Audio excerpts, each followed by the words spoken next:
Welcome to another mod with me, where we will cultivate a creative connection with the handcrafted images of the Wild Unknown Archetypes Deck. Hello, it's Dawn Michelle from Boho Tarot, and today we are going to be embarking on a deck modification adventure as we turn this round deck into a pocket-sized treasure. So the Archetypes deck is a fairly new deck in my collection, and I've been working with it quite a bit the last couple of weeks. Now, I really have been enjoying it. I've been really enjoying the readings that I've been getting. I really enjoy the images for the most part. I like the art style actually, with the kind of collage mixed in with the watercolors and the ink work. I think it's really beautiful. And for the most part, this deck is really working for me in terms of readings. In terms of like physically working for me in a tactile sense, this deck is really missing the mark for me. And I'll just tell you, mostly it's because it's a round deck. I don't like round decks. I've come to this conclusion. I have purchased and passed on many round decks. The only round deck that I've really been able to kind of come around to and be okay with is the mini round decks, but these large ones, I just find them really big and bulky, really hard to work with. The cards just kind of go everywhere. The cardstock is this lovely matte. It's fairly similar to the cardstock on the Wild Unknown Tarot. And I do really like the cardstock. However, when you get, I think there are 78 cards in this deck. When you get that many with this thick cardstock, you get this big bulky deck that I can't even it's like bigger than my hand almost. I can't even get my hands around it. Trying to shuffle this is just like ridiculous. I can't even hand over hand shuffle. They just clump together and it just really isn't working for me. The big thing is that it's just really hard for me to shuffle. And if I can't shuffle a deck, that's like how I make my connection with the deck prior to a reading. So as I'm shuffling, it's a very important part of my reading process because that's where I'm thinking about the messages that I'm looking for, the guidance that I'm hoping to receive, and even just thinking about the reading in general that I'm doing. I think about the cards, I think about the feel of them in my hand, and it's a very meditative and mindful part of my practice. And when I can't physically do that with a deck, it makes it really hard for me to want to work with the deck, because every time I pick it up, it's like I know I'm going to get great messages from this deck. I find it really thoughtful, really deep, and I do really enjoy working with it. But when I can't physically go through that first part of my process, it makes me not want to use the deck. And for me, that's just sad when I get a deck that I really like, but I don't want to work with it because it physically is challenging for me. So you know me, that means I'm going to modify it. This will be my first attempt to modify a round deck, so I make no guarantees on how this is going to turn out. I did think about just trimming it down because I've seen a lot of people that they've taken these white borders off, and that does look really cool as well. But for me, yes, it will be smaller, but it'll still be a round deck. And really, when it comes down to it, I don't like round decks. That's just not my thing. They don't work for me. And so what I want to do is try to square this deck or make it rectangle or some other shape that would actually fit in my hand. So that is going to be our goal today. So the first thing that I'm going to do is actually find what my longest title is on each of these cards. So I want to use that. I know that I want to keep the titles in this particular mod that I'm doing. We are going to be doing a secondary mod with another archetypes deck for a friend of mine, which we'll do at the end, and we'll talk about that one a little bit more when we get there. But to start off with, for my particular deck, what I want to do is basically take this down to a sort of rectangular type deck. Now, in order to keep the titles on it, I have to keep the tops and bottoms round, which is fine. I think I can make that work. But before I can start cutting into these decks, to make sure that I have that I'm able to retain all the words, I need to find the longest phrase. So I just basically need to sit here and go through them all and find out what is the longest phrase on here, because I want to make sure that I don't cut any of the words off. And I'm also pulling out, these are I think they're called initiation cards or something like that. There's a handful of cards in the deck that actually have the titles opposite from each other and the numbers opposite from each other. So if we look at these cards, we have the titles down here and the card number at the top. Well, in this particular card, or these handful of cards, the titles are on one side and the numbers are on the other. So when I cut into this, I need to make sure that I'm cutting into the side so that the title is getting on the top and bottom, and I don't cut this way and just end up with card numbers. So I'm pulling these ones out as I go just to make sure that I get everything going in the right direction and that I'm being very mindful with my modification. See, here's another one. Need to make sure that these are all pulled out separately. So far, my warrior is the longest, and I'm just going through, and until I find one that's longer than this card, I'll keep using this as my template. I do have my ruler out here in case I get a couple of them that are close in size. See, like here's the shapeshifter, and that's a bit longer than the warrior. So now we're going to start using that one. And I'm just going to go through here and I'm just going to compare them all because I want to make sure that I retain all the text. And I'm thinking this one, the Eternal Child. Nope, shapeshifter is still longer. I want to make sure that I'm not cutting into any of these words because I want to keep the words on my deck. And we are going to be doing another one, as I mentioned at the end here, where we're not going to keep the words on the deck. So that'll be an interesting mod as well. So I'm just going to go through here and I'm going to finish comparing all these, make sure that I get the longest card so that we can go ahead and start trimming. Okay, so now I have determined that the shapeshifter is actually the card with the longest title on it. Secondary, the empty room, came the closest, but as you can see as I compare them to, this shapeshifter does expand a little bit further beyond the empty room. And as I mentioned, I also pulled out these few cards that the titles are different in their setup than on the rest of the deck, because the rest of the deck, as I said, has the numbers above, title below. And these particular cards have the titles across from each other and then the numbers across from each other. So I need to keep that in mind when I'm trimming, because I'm going to be trimming off basically a side of each of these cards. I need to make sure that I am trimming the right side on these ones. So I've kind of kept these ones out separate just so that I can be really mindful of working with them. So to start with, what I'm going to do is figure out how much can I actually cut off. And to do that here, I'm just going to take some washi tape, just grabbed some at random. It's got some little people on it. And I'm going to use this to kind of give me an idea of where it's going to be. So if I go on either side of this text, that's going to get me, I don't want to cut too close into it. So if I cut there, and if I cut on this side, so if I basically go the edge of each of these cards, this is the shape, if we can imagine this, this is the shape that I'm going to get.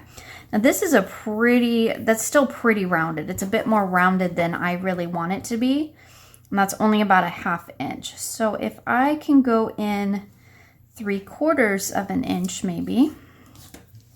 Let's try that and see what that looks like.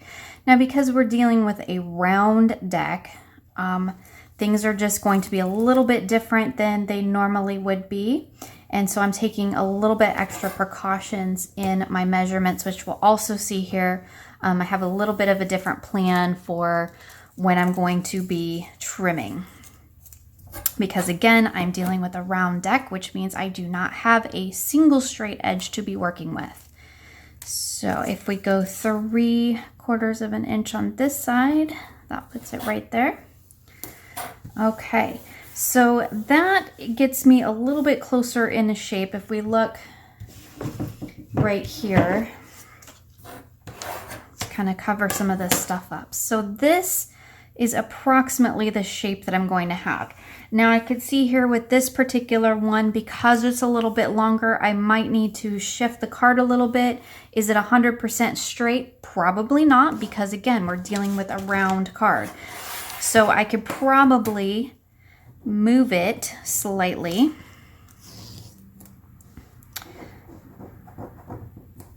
I would need to move it slightly this way.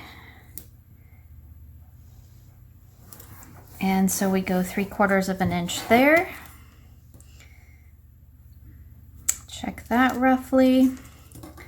And then my 3/4 of an inch right here. And now you can see that I've gotten that text in there. Now, because this card has the longest text, I know that this is the main one that I need to contend with. So for right now, what I'm gonna do, because I know that the rest of these, if we look here, the rest of the text should fit in here just fine, because none of the other cards are as long as this one. So what I'm going to do to start with is I'm going to hopefully make a line, and I'm going to make a line on the top and bottoms in this border area because I know I'm actually going to cut that off as well. So I'm going to find a pencil here, and I'm going to do a line here and a line here and hope my tape is straight. But that gives me an idea of where I want my cutter to be when I actually go to trim this. Now again, I'm not really using these for my trim marks. This is just kind of to give me an idea so that I don't cut into those words, because this card is, as I said, longer than the rest. So now let's go ahead and bring the trimmer in here and take a look at what we're going to do with that. All right, so now that I have my trimmer and I have my basic guidelines, I know I'm going to cut 3/4 of an inch off each of these sides. And then we'll have to do the tops, which we're actually going to have to do by hand in this deck. So we're going to do a little bit, really a little bit of everything. A little bit of trimming with the trimmer, a little bit of trimming with a pair of scissors. The other thing that I'm going to do is I'm actually going to create a guide. Now I picked up this little geometry set. It was, I think, like $2 at the office supply store. And I'm hoping to be able to use it to create a guideline, because otherwise this, with a round deck, I don't have a single straight line to be working with, so I need to kind of create one of my own. So I am hoping that in some of these instruments here I can create a straight line. So I know my first cut needs to be right along this side, and see, because we're not dealing with a round or a straight deck here, I need to make sure that I am getting things lined up as best I can. I'm gonna pop this washi, maybe not quite so much of that washi. I'm gonna tack that down there just to hold it, and of course I moved it, so. That's also putting me right here on my 3 3/4 inch mark, which is handy. And I'm actually not going to put that there because I don't want it to be in my way. So I'm going to tuck that down there. Now, what I'm hoping, my hope is that these little things create a 90-degree angle. This one's a 45-degree, I think. So this one won't work, but I think this one will. I could also use maybe just the ruler. But I like that this has the top that I can make sure, and I'm aligning it with the top up there. So that's the one I was really after, was the little whatever ruler thing with the 90-degree angle. I could have, yes, probably just bought one of those, but the whole set was $2, so I'm okay with that. So now what I'm going to do is hopefully tape this thing down right here, and that's going to provide a guideline for my card to rest against. And hopefully that will make the whole process go smoother and help me keep things in line. So I want to put that there, and I think maybe we'll put one up here. I don't want the washi to impede the card, but I also want it to hold this in place enough where my card's not going to slip underneath it. And it looks like that's in there pretty good. And because we have this extra, maybe we'll tuck a piece right here, go across all these little things. Okay, so now I've made a guide, and I'm hoping that this will help me to make sure that my card is lined up. Now you can see that the card edge is tucking right up against there. And so that will help me at least make sure that I've got one point that's at least on the right line. So we're gonna go ahead and fingers crossed, this is what we're doing. Okay, so I cut that corner off, and at its widest point, it is, well, 1 centimeter over 3/4, but you know, close enough. I'm okay with it. I'm okay with that. And I did get a little bit of pencil on my card, so I'm gonna have to take that off, but that's not a problem. And I'm gonna keep this card out separate because I wanna make sure and use it as my guide next time. So theoretically, I should be able to tuck this one in here.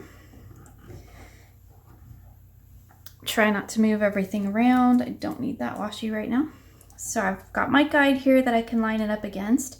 And now all I'm doing is just trying to make sure that more importantly than the numbers, because I really don't care about the numbers in this deck, I'm trying to make sure that my text is lined up as straight as possible within this area that I'm creating.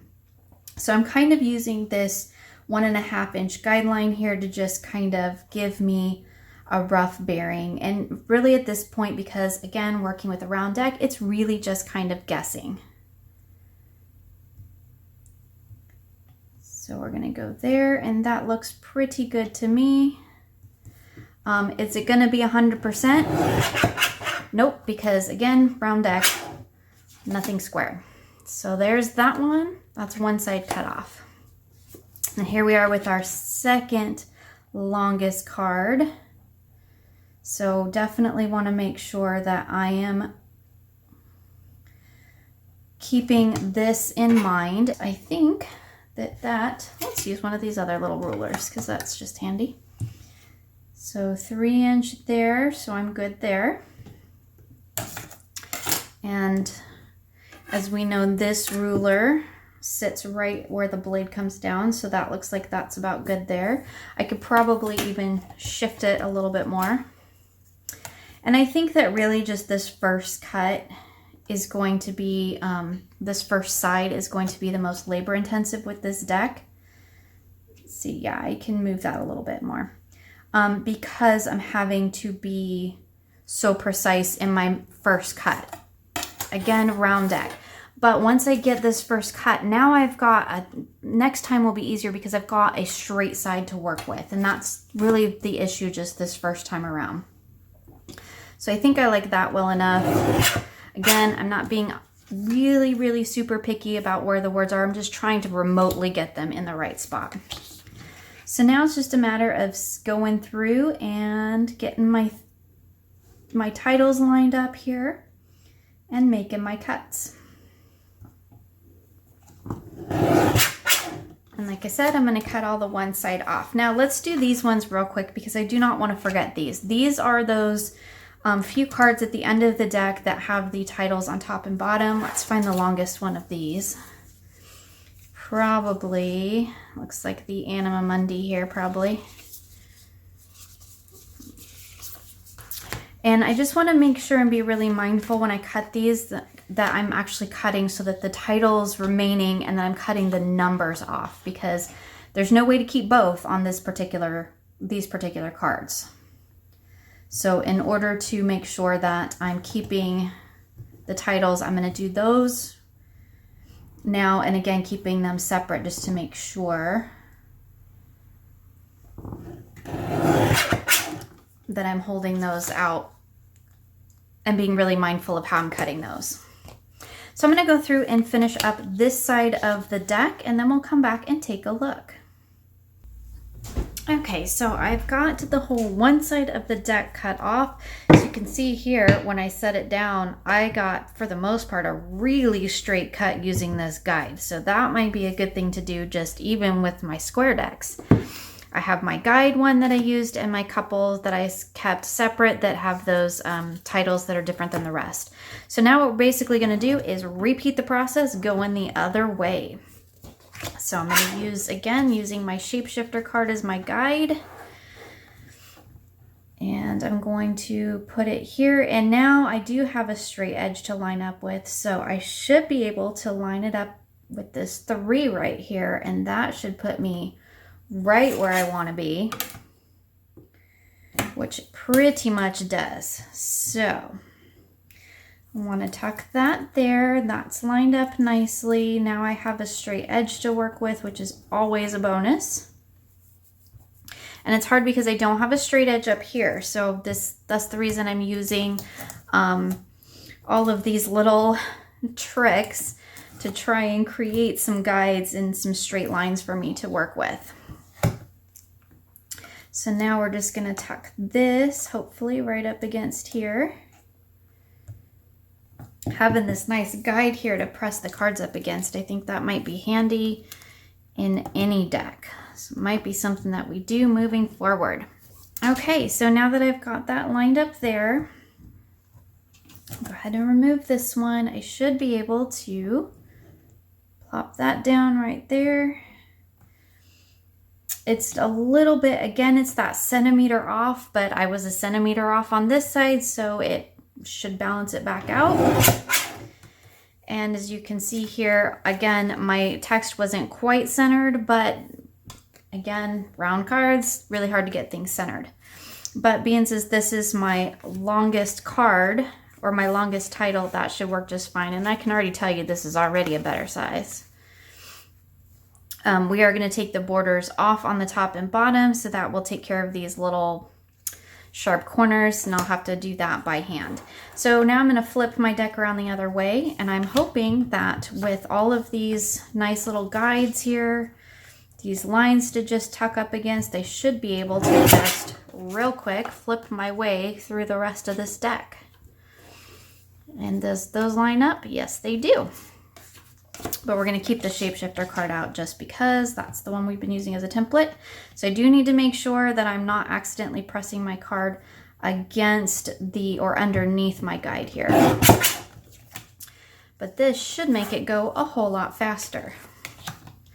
So I'm going to finish cutting the other side, and then we'll take a look at the end when I'm done trimming the other side of it. Okay, I think that's the fastest I've ever trimmed one side of a deck. That went so quick with this guide, and I got such a straight cut. I mean, these cards are almost perfect. There are a few of them that are just slightly off, but you know, for the most part, that is pretty good. So here's what we have so far. That one's flipped around the wrong way.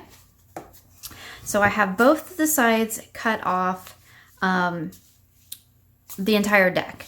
And so what we're going to do, the next step would be to cut off these borders, because I mean, they look kind of cool when you lay them together. It makes like this bubbly effect, but I'm not real fond of the white borders. So I'm going to cut those off. And to do that, I'm going to just have to get an old-fashioned pair of scissors and do that. But before we move on to that, I did mention that I am doing a second copy of this deck for a friend. I get all my pieces here. We're going to save a few of these in case we decide we want to do some inking later. But for the most part, the rest of it's going in the garbage. So I have another copy of the deck that's from a friend of mine. And as you can see, with this one, I wasn't paying any attention really to the titles or anything, because this one is not going to retain the titles. We're actually going to turn this one into a square deck for my friend because that's what she wanted. So I've gone ahead just to kind of hurry this process up. I've taken off the two sides with this deck, same as I have with my deck. And I've also done a test card. So this is the comment card. This is what we're going to create for her. We're going to turn this round deck into a square deck. So I've got the two sides taken off already just to kind of hurry this process along. So now I thought we'd just go ahead and, before I put my trimmer away and move on to my scissors, first we're going to go ahead and take the top and bottom off of this deck. So I need to basically reset everything. And if I remember correctly, I did take the same 3/4 of an inch off. That's the one thing about doing a test card, is that you have to basically reset your measurements. But I did want to make sure that this was going to work, that she was going to like it. So I went ahead and did the one test card on the one card that she doesn't like in the deck, which I'm with her on that. I really don't like this card, but again, personal preference. But basically, I wanted to do a test one before I actually, you know, completely chopped into her deck. And she liked it squared, so that's what we're going to go ahead and move forward with. What I do need to do is find a card that I can actually write on. Maybe if we could do it there. We'll see.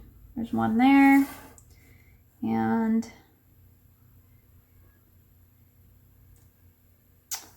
the next one is going to be right here. I don't know if I'm going to be able to see that. So, yeah, I can kind of see that. And that is pretty close to what I had here. So, we're going with it. She knows that anytime I mod a deck, it's never 100% perfect. I mean, I do try my best, but it's never 100%. So it's looking like sitting right there, of course, on the 3/4 inch mark. Should get me where I want to be. Okay, so that is looking like it's a little bit closer to my mark, so I like that. So we're just gonna make that cut there. And if I line it up with my one here, that puts me at my other mark, so that works great. So I'm gonna go ahead and do the side on this whole deck. So cutting that top off, and we're gonna make this one square. So I'm going to finish up this side, and then I'm basically going to go ahead and repeat the process. And I'm going to cut the bottoms basically 3/4 inch off the bottoms. And then that's how we're going to end up with this square deck. And of course that does mean that all the titles are going, all the numbers are going on this deck, but that was the idea. So we get to see this particular deck done 2 different ways, which is kind of exciting. So I'm going to finish up basically squaring this deck. Now that you've seen the process, I don't know that we need to go through it again on the other side. I basically would just do the same thing I just did, going the other way. So I'm going to finish this one up, and I'm going to go ahead and round the corners so that we get our nice square deck. And then that way we can move on to finishing up my deck, which we're going to do with scissors. Okay, so back to my copy of the deck. The next thing that I want to do is I'm going to take these white borders off. And the only way I know how to do that is to really just get a nice, good, sharp pair of scissors and to cut it by hand. So ready? And I'm just going to follow the black line that's there. And I'm gonna go in one swoop if I can, because that gets a straighter line. And I do not like these kind of sharp corners, so I'm going to make sure that I get them a little bit rounded. And this is going to make my deck a little bit more wonky, because anytime you cut by hand, you're going to get a little bit of a wonkier cut. And if I had a little bit bigger pair of scissors would be even better, but because this deck is a hand collaged deck, I'm pretty much okay with it kind of having a hand cut look. And I think it would have been fine to cut the sides by hand, but using the trimmer with just those guides made it a lot easier. So now I have this kind of rounded, kind of, I don't know what it is, weird. It's, it's weird. It's a weird shape. I could probably round these corners a little bit more, get it a little bit more rounded.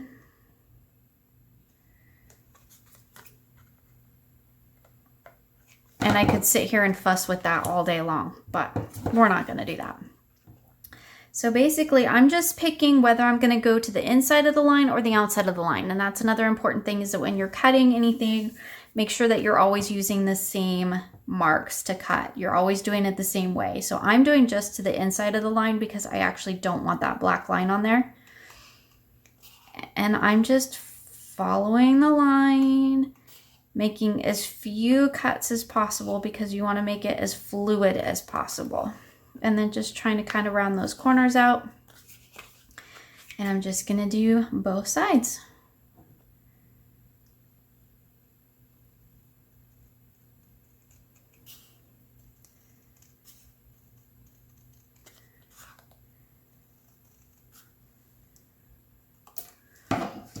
And there we have it. So you can see now that my cards are wonky. Like if you, can you see that? I don't know if that shows up on camera, but the sides, however, are perfectly straight. It's just my top and bottom that are going to be a little bit off because I'm cutting it by hand, but that's okay because, again, like I said, this is a hand collage deck. I mean, you can tell this stuff has been cut out. So I think actually in doing it by hand actually kind of lends itself well to the deck's energy in terms of being a hand cut creation. So I think it kind of works. But that also means that none of these are going to be the exact same size. And that's just, you know, that's okay with me. Let's see if we can show here. But for the most part, like the size is much better. I can actually get my hands around this now. So that makes me happy. So I'm gonna go ahead and finish cutting off the tops and bottoms of these cards, the borders, and then we will come back and take a look at the, well, really the two different decks that we've created in this video. Let's take a look at what we've created. So here is my deck, which I have made into this sort of rectangular deck with the round top and bottom. I have edged it in a black marker, just using a plain, ordinary art marker. And I have actually trimmed the edges. So remember I had mentioned those kind of sharper edges. I actually used a fingernail clippers because I couldn't get these corners into my corner rounder like I can, you know, these particular cards. So when I have a nice 90-degree angle, I can get that into my corner rounder, but these ones I couldn't. So I actually used the rounded part of the nail clippers. This is a brand new set of nail clippers. And it was a great way to kind of clip those edges and get them a little bit more rounded. Again, not perfect, but it allowed me to just real quick clip off all 4 of those little sharp corners that were on there. And that worked a lot better than actually trying to use my scissors to round the corner. If I had used smaller scissors, it might have worked a little bit better. But so here is my version that I have created. I don't know what shape you call this. It's kind of rectangle, but it has the rounded tops and bottoms so that I could retain the numbers and the titles. Most importantly, the titles.